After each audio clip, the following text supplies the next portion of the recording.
Balik sa GMA Regional TV Live, mga kapuso, karong buntaga sa Spotlight. Atong ililahon kining usa ka batan-on.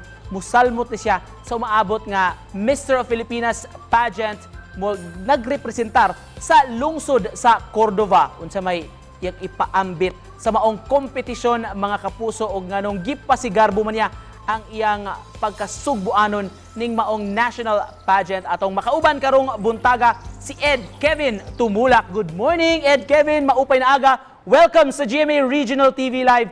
Pa-shout out sa atong mga kapuso dili sa Central o sa Eastern Visayas. May buntag, Nix. So ako dahil si Ed Kevin Tumulak, nag-representar sa Akuan, Cordova, Municipality of Cordova, Cebu. Shoutout din sa tanang mga kapuso kung nagtanaw sa GMA Regional Live, nagbilang mga taga-Central o Eastern Visayas. May nga buntag, edi yung tanan. Isip representante sa lungsod sa Cordova, unsa may mga butang nga gipasigarbo nimo sa imong hometown. You know, Nix, I'm not only proud with the people, the Cordovanos, I'm also proud with the beautiful sceneries that we have, mga beautiful beaches, mga marine life sanctuaries, and also, Nix, namin mga culture mo, like fishing, our livelihood, that's our main livelihood in Cordova.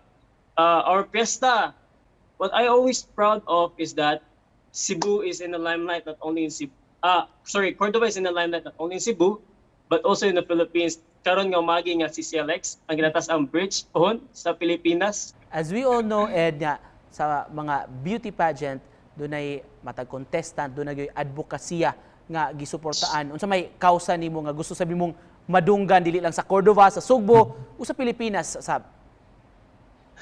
So my advocacy next is, I was a member of the Sangguniang Kabataan, SK Councilor in my hometown, the Alegria, Cordova.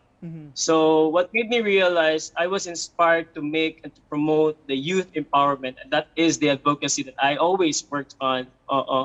That was like 5 years while I was joining Mr. Cordova. That is always my advocacy. All right, this time, Ed, atong i-test ang imong Q&A skills daw this morning. Mamahimo ba? Ang kuana ni, of course, ang ato ra gyung instruction, choose a number lang kuno from 1 to 3. Onya, you're going to say something about this topic lang. Ako day ang candidate number 2. Candidate number 2 po over 30 nga candidate. So I will choose number 2. Number 2. Good. All right. Yes. Ang mo niya itong mga options. Wala ko kasulti nimo sa mga options tuod, no? Number 1, ang atong option unta supposedly is vaccination. Number 2, climate change. Ug number 3, mental health. So, you're choosing number 2, right? Yes, Nick. So climate change. I would consider that climate change is the major issue that we have. And I would say that this is the devastating problem that the humanity has ever faced. I believe that the government really worked for this. And, it's not just the government, but also we need to work together. This time, Ed Kevin, you'd like to invite mga nagtanaw na to mga kapuso nga mo support nimo sa imong journey sa Mr. Filipinas 2021. So mga kapuso, salamat kayo sa mga tunang suporta kanako. And also, you can support me guys by following me on my IG, Ed Kevin, that's double I, Ed Kevin IN. And you can add me on Facebook, Kevin Ed. And also for more details and current happenings in Mr. of Filipinas, you can follow the page Mr. of Filipinas for more updates. Alright, before we end this conversation, Ed Kevin, unsa imong gusto nga ibilin nga mensahe sa atong tanan nga mga kapuso, mga itag mensahe sa paglaom karong buntaga? All I want to say to them, next, is to keep their faith always during this hard time, during these adversities that we are facing.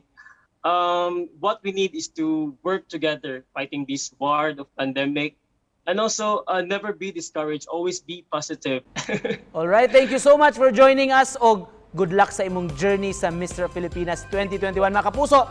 Gikan sa lungsod sa Cordova, si Ed Kevin Tumulak. Salamat. Thank you.